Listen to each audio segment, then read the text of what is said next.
पूछना ही नहीं है तो दिमाग देने की ज़रूरत नहीं थी।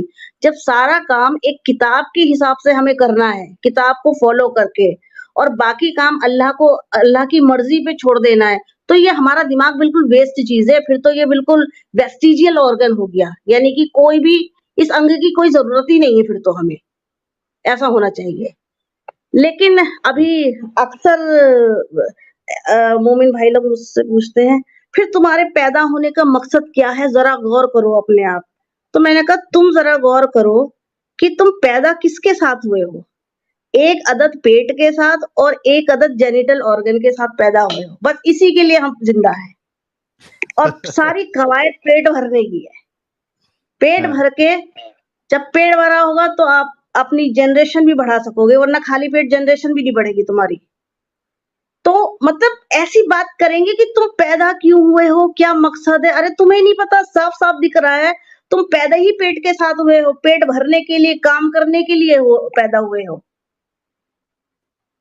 तो जो है बहुत तरह के सवाल लोग पूछते हैं, कुछ गालियों से नवाज़ते हैं, कुछ जो है सवाल मतलब बहसबाज़ी, ख़ैर मैं इन चीज़ों में नहीं पड़ती हूँ। जिसे देना है गाली देता रहे, ये हमारे लिए रिवार्ड होता है। क्योंकि गाली देने का मतलब है कि हमारे सवालों से आपको खुजली हो रही है। जितनी ज़्यादा गालियाँ दे रहे हो, मैं समझ रही हूँ उतनी ही खुजलाहट हो रही है तुमको। ख़ैर, तो ससुराल में सब देखने के बाद हाँ, मैंने जो है जब शादी जिस उम्र में हुई तो इतनी थोड़ा-सा डर था समाज का, परिवार का, सबका। तो उस टाइम मैंने भी अपने बच्चों का खतना कराया। अ, लेकिन जो है क्योंकि उस टाइम पे प्रेशर ज़्यादा ससुराल वालों का होता है कि कराना है और नई-नई शादी होती है तो फिर उनसे हम बगावत भी नहीं कर सकते। लेकिन धीरे-धीरे, धीरे मेरी इतनी बगावत बढ़ गई मैंने ऐसे-ऐसे मुस्लिम लोग देखे, ऐसी-ऐसी उनकी हरकतें देखी कि मेरा मन ही मतलब मैं खुलेआम बगावत पे फिर आ गई। पहले एक ज़माने में अज़ान वग़ैरह होती थी तो मैं सर पे दुपट्टा रख लेती थी। लेकिन आज के टाइम पे मैं ऐसा कुछ भी नहीं करती हूँ जो अ, जिससे ये ज़ाहिर हो कि मैं मुस्लिम हूँ। इसलिए नहीं कि मैं ज़ाहिर नहीं होना चाहती, इसलिए कि मुझे समझ में आ गया है, ये सब कितना जो है इंसान को दिक्कतें पैदा करने के लिए सारे काम हैं। एक तरफ जो है एक इंसान मैं अक्सर क्या होता है हमारे ये बाराफ़ात वग़ैरह शब-रात में जब जलसे होते हैं, तो हमारी ही छत पर, हमारे घर की छत पे 4-4 लाउड स्पीकर लगा दिए जाते हैं। और मुझे तेज़ आवाज़ से बहुत तेज़ आवाज़ होती है, शायद सभी को इस तरह से बड़ा दिक्कत होती है, जैसे अख्तलाफ़ सा अजीब-सा दिल में होने लगता है। तो भई अगर मैं किसी से ये कह देती कि भई मेरे मेरे छत से ये लाउड स्पीकर उतारो, तो शायद यही फ़तवा देते कि हाँ भई तुम इस्लाम को पसंद नहीं करती। अरे यार तुम देख नहीं रहे हो कि कितनी मेरे घर में मेरी माँ है वो हार्ट पेशेंट है, मुझे भी खुद शोर से बहुत ज़्यादा दिक्कत है, क्योंकि मैं बहुत पीसफुल एटमॉस्फियर से आई हुई हूँ। तो इस तरह से करते मतलब मैंने देखा कि एक-एक चीज़ जो है इंसान को परेशान करने के लिए है। अब जो है लोग कहते हैं कि तो अज़ान से शैतान को दिक्कत होती है। अब एक बात बताओ, एक मोहल्ले में, एक कॉलोनी में 5 मस्जिदें और पाँचों में 3-3 4-4 लाउड स्पीकर, चारों तरफ उसके लाउड स्पीकर बंधे हुए। और जब पाँचों 2-2 मिनट की वक़्फ़े से जब अज़ान होती है, तो इंसान का सुकून दरहम-बरहम हो जाता है। आप बात नहीं कर सकते हो या इतने 1400 साल हो गए, तुमको आज भी आदत नहीं पड़ी, तुम्हें अपना अलार्म सेट करो, टेक्नोलॉजी है, अलार्म सेट करो, जाओ। स्कूल जाना होता है तो कोई आपको माइक पे तो बुलाता नहीं है, आपको जॉब पे जाना है, कोई आपको आवाज़ देकर तो बुलाता हाय नहीं है, हाय आप हाय अपने-अपने हाय। टाइम से चले जाते हो। लेकिन क्या चीखना आर्गुमेंट, ज़रूरी है, क्या जबरदस्त। चीखना आप थोड़ा सा म्यूट कर लीजिएगा। जी। क्या जबरदस्त आर्ग्यूमेंट दिया है या एग्जाम्पल दी है नसीहत जी कि स्कूल जाना होता है तो वहां से आपको स्कूल से इस तरीके में बोंगे से नहीं बुलाया जाता है। जॉब पे जाना होता है तो जॉब वाले कंपनी वाले आपको बोंगे में नहीं बुलाते। तो भाई तुमको नमाज पढ़ने के लिए ये बोंगे की जरूरत क्या है। और खास करके आप सोचो कि मैं भी इसी ऐसी ही जगह पे रहता था जहां पे तकरीबन आस पास में 5-6 मस्जिद थी। अब उसमें से सोचो खास करके जो मगरिब की नमाज है, अजान है, वो तो ऑलमोस्ट सेम टाइम पे होती है। बाकी नमाजों में फिर भी चलो ऊपर नीचे थोड़ा वक्त हो जाता है, अजान का अलग अलग मस्जिद में फिरके के हिसाब से वो मस्जिदें जो है टाइमिंग्स रखती है, लेकिन मगरिब जैसी अजान ऑलमोस्ट हर किसी की अजान का टाइम सेम होता है। अब हर किसी को बोंगा लगाने का, कंपटीशन करने का बहुत शौक होता है, खास करके बरेलवी हजरात को। इनका कोई भी काम बिना बोंगे के होता ही नहीं है। अरे भाई आप सोचो कि वो जो बड़ी रातें होती है, शबे बारात हो गई, शबे महराज हो गई या लैलतुल कद्र, ये लोग रात के 2-2 बजे भी नमाज जो पढ़ते हैं, सलातुल तस्बीह करके नमाज पढ़ते हैं मोस्टली ये लोग, उसमें भी वो बोंगे पे पढ़ने की क्या जरूरत है रे भाई। अरे चुपचाप अपना अंदर जितना, मस्जिद के अंदर जितना साउंड चाहिए आपको उतना सेट करो, अंदर रखो।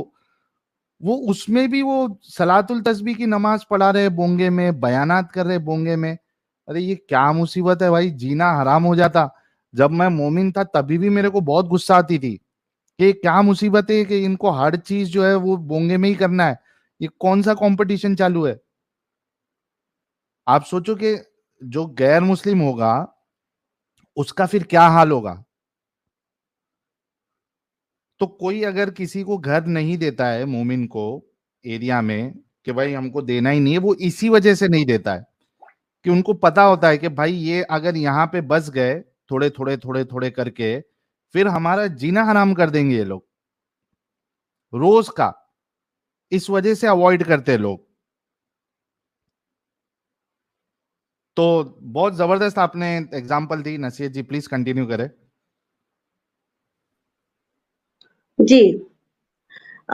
उसके बाद बचपन में भी मैंने मौलानाओं की तकरीर सुनी है। मैं देखने भी छोटे होते थे तो पापा के साथ चले जाते थे तकरीर सुनने।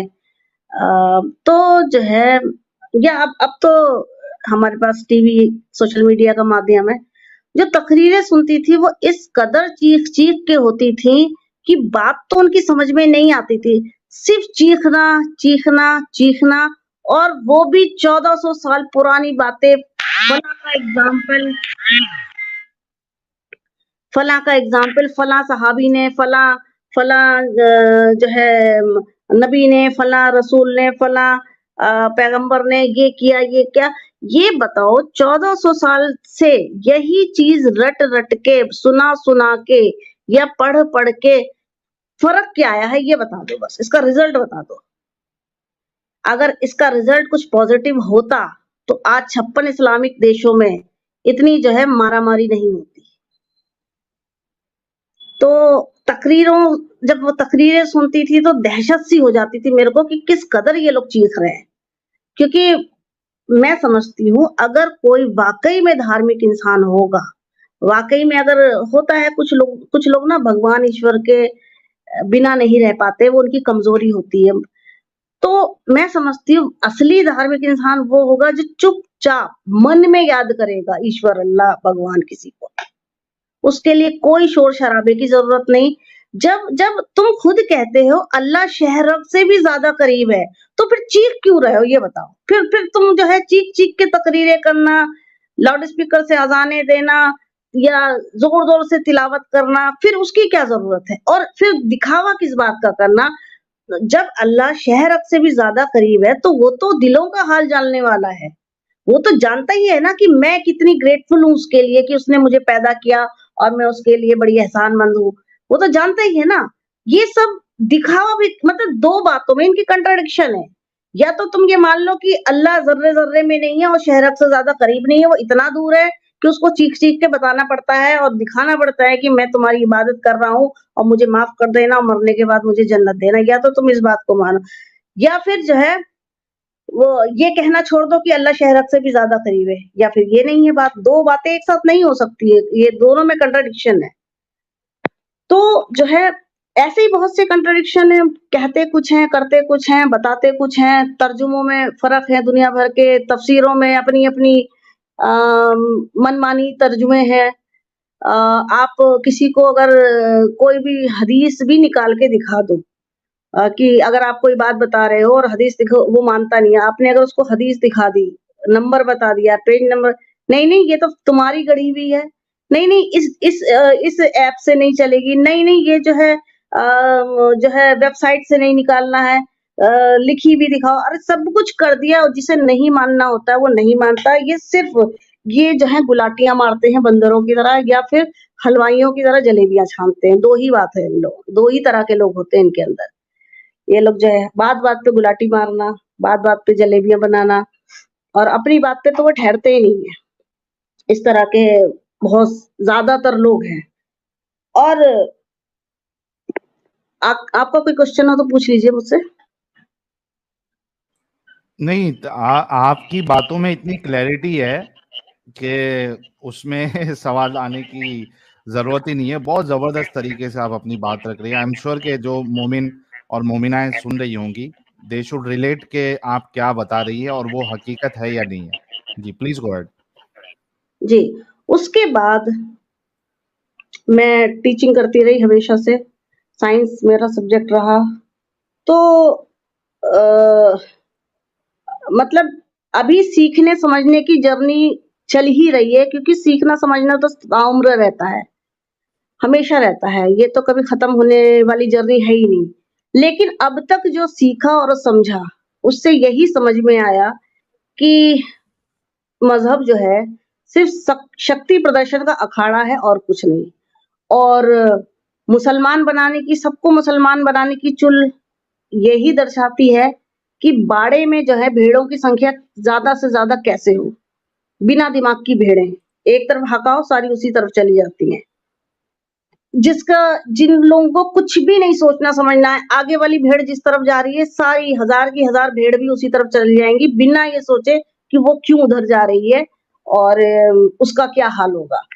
सोचने समझने की कोई गुंजाइश नहीं है इस्लाम में, सवाल करने की कोई गुंजाइश नहीं है, डिबेट कर नहीं सकते हैं, लॉजिक दे नहीं सकते हैं। तो फिर मैंने यही सोचा कि आज की डेट में मैं कुछ भी नहीं मानती हूँ, कोई भी इस्लामी प्रैक्टिस नहीं करती हूँ। मैं नास्तिक से पहले रैशनलिस्ट थी, रैशनलिस्ट मैं पहले हूँ, क्योंकि हम जो साइंटिफिक टेम्परामेंट वाले लोग होते हैं वो रैशनलिस्ट होते हैं। उनको हर चीज में लॉजिक चाहिए, साइंटिफिक एविडेंस भी चाहिए होते हैं। और उसके बाद जो है धीरे धीरे मैं नास्तिकता की ओर बढ़ गई, और आज की डेट में जो है मैं कुछ भी नहीं मानती हूँ, और बिना कुछ माने मेरा काम बहुत अच्छे से चल रहा है, बहुत अच्छी लाइफ में जी रही हूँ, बशर्ते मोमिन अगर उंगली ना करे तो। तो ये उंगली करने की कोशिश करते हैं कुछ मोमिन हजरत आपको कि आप ऐसी क्यों हो गई, और क्या उनका तर्क होता है? वैसे ऐसे जानने वालों को तो नहीं पता है कि मेरी क्या आइडियोलॉजी है। मैं असल में बहस भी नहीं करती हूँ, क्योंकि ऐसे लोगों से बहस का कोई फायदा भी नहीं होता है। जिन लोगों को सिर्फ अपनी बात मनवानी होती है या थोपनी होती है, उन लोगों से बहस करके उन्हें बता के भी कोई फायदा नहीं है। लेकिन हाँ, सोशल मीडिया वगैरह पे बहुत से लोग पूछते हैं, बहुत से लोग जो है जानना चाहते हैं ऐसा क्यों हुआ। बहुत से लोग बहुत से लोगों का तो कहना यह है कि आप लोग यानी हम जैसे लोग इस्लाम को इसलिए छोड़ देते हैं क्योंकि हमें अय्याशी करनी होती है। भाई तुम पहली बात तो ये बताओ, तुम अय्याशी कह किसको रहे हो? और अगर मैं जहां तक समझती हूँ तुम्हारी अय्याशी की डेफिनेशन क्या है, तो वो अय्याशी तो तुम मरने के बाद भी करोगे। तुम्हें मौलवी इसी बात की तो गारंटी देता है कि नमाज पढ़ो अय्याशी करने को मिलेगी जन्नत में, तो फिर क्या तकलीफ है? तो जो है भाई, जो चीजें इस्लाम में यहाँ हराम कर रखी है, जो कि फिर भी होती हैं, जो चीजें यहाँ हराम कर रखी हैं वो सब चीजें जन्नत में आपको मिलेंगी। औरतें भी मिलेंगी, शराब भी मिलेंगी, दिन रात सेक्स करिए अनलिमिटेड, और जो है जो चीजें यहाँ हराम है वहां सब हलाल है। तो ये समझ में नहीं आता है कि किस किस बेस पे यहाँ हराम है और किस बेस पे वहाँ हलाल है। और दूसरी बात ये कि इतना कुछ करने के बाद भी जो जो इस्लाम में मुझे एक चीज बहुत ज्यादा बुरी लगी अपने जो है शादी से पहले भी मैंने उन चीजों को देखा, शादी के बाद भी देखा। हमारे कई जगह रिश्तेदारी में या अड़ोस पड़ोस में किसी की तलाक हो जाती है। तलाक ऐसी होती थी कि औरत घर गई अपने मायके और आदमी नाराज हो गया कि तू जल्दी क्यों नहीं आई, आज आने को कहा था, आज क्यों नहीं आई? भाई किसी वजह से नहीं आ पाई, ले भाई तलाक तलाक तलाक, बेचारी ससुराल वापस ही नहीं आ पाई, हो गई तलाक। मतलब सेकंडों में औरत जो है घर की दहलीज से बाहर हो जाती है, उसके बच्चे भी छीन लिए जाते हैं। ऐसी भी तलाकें देखी कि भाई नमक ज्यादा हो गया, मिर्च ज्यादा पड़ गई, ले भाई तलाक तलाक तलाक, हो गई गुस्से में तलाक। और औरतें भी महान कि 3 बार उन्होंने कहा और हो भी गई, वो घर भी बैठ जाती हैं। फिर सारी उम्र उनका सत्यानाश होता है, मैके में वैसे ही नहीं जगह मिलती है, फिर भाइयों की एक सामाजिक जो जिस तरह का समाज है हमारा, उसमें क्या होता है कि तलाकशुदा औरत का मैके में निभाव बड़ा कम होता है, तो उसकी जिंदगी सेकंडों में खराब कर दी जाती है, सेकंडों में। सिर्फ एक जो राइट मिल गया है आदमी को तलाक का कि दूसरी बात, अगर कोई औरत अपने मर्द से, अपने शौहर से परेशान है, वो शराबी है, जुआरी है, मारता है, पीटता है, आपको खर्चा भी नहीं देता है, लेकिन आप उससे तलाक नहीं ले सकती, आपको कोई राइट नहीं बनता है। और आप खुला ले सकती हो, बड़े फख्र से बताते हो खुला ले सकती हो, लेकिन खुला भी वो उसकी मर्जी है, देगा या नहीं देगा, ये भी बात है। तो औरतों की जो स्थिति मैंने इस्लाम में देखी, जिसको ये लोग कहते हैं कि औरतों को सबसे ज्यादा हक दिया इस्लाम में, और मैंने सबसे ज्यादा बुरी स्थिति औरतों की इस्लाम में देखी है।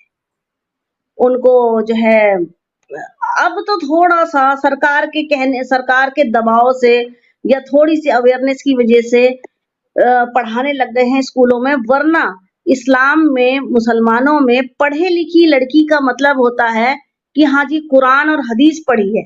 जब शादी होती है तो ये बताया जाता है हाँ जी लड़की तो बड़ी पढ़ी है। क्या पढ़ी है? उनका मतलब 10th 12th या ग्रेजुएशन से नहीं होता है, हदीस और कुरान पढ़ी है, इसका मतलब वो पढ़ी है, बस इतना काफी है। अब उसके बाद उसको स्कूलिंग कराई, उसको पढ़ने नहीं दिया गया। बाद में उसके ससुराल में उसके साथ क्या होता है, हस्बैंड तलाक दे दे या हस्बैंड के ना रहने पे मर जाए या कोई भी वजह हो जाए, तो उसके पास कोई ऑप्शन नहीं होता है कि वो अपनी जिंदगी का गुजारा कैसे करे। ठीक है? और जो है बहुत चीजें देखी जो मुझे बिल्कुल भी अच्छी नहीं लगी, स्पेशली शादी ब्याहों में। दूसरी बात, ये एक बात कहते हैं, मैंने बहुतों को ये बात कहते सुना, बड़े बड़े आलिम लोगों को, कि इस्लाम जो है दीन फितरत है। दीन फितरत यानी कि जो इंसान की फितरत होती है, जन्म के साथ जो चीजें होती हैं उसके बेस पे बना हुआ दीन है। तो मुझे एक बात नहीं समझ में आई कि औरत की फितरत तो ये है कि औरत कभी दूसरी औरत को कभी बर्दाश्त नहीं कर सकती है। तो 4 शादियों का जो ऑप्शन दिया है, किस हिसाब से दिया है, क्या सोच के दिया है, क्या बनाने वाले ने ये बात नहीं सोची कि अगर एक औरत पे दूसरी औरत, दूसरी पे तीसरी और तीसरी पे चौथी आ जाए, तो किस कदर दिल दुखेगा किसी एक औरत का, एक बीवी का, कि जो है बिल्कुल नेचुरल सी बात है, कभी भी नहीं औरत इस बात को बर्दाश्त नहीं कर सकती है। इसमें असल में एक जन की जो फितरत है उसको पूरा हाँ किया गया है, दूसरे की फितरत को खुड्डे लाइन लगाया। हाँ हाँ हाँ, ये कहते बिल्कुल हैं कि बिल्कुल। मर्द की फितरत है कि वो they want to go for multiple partners. तो हम्म उनकी उनकी फितरत को तो पूरा कर दिया, लेकिन जो औरत की फितरत है कि they don't want to accept multiple, उनका जो हम्म एक पार्टनर है उसके मल्टीपल पार्टनर हो, वो एक औरत बर्दाश्त नहीं करती है।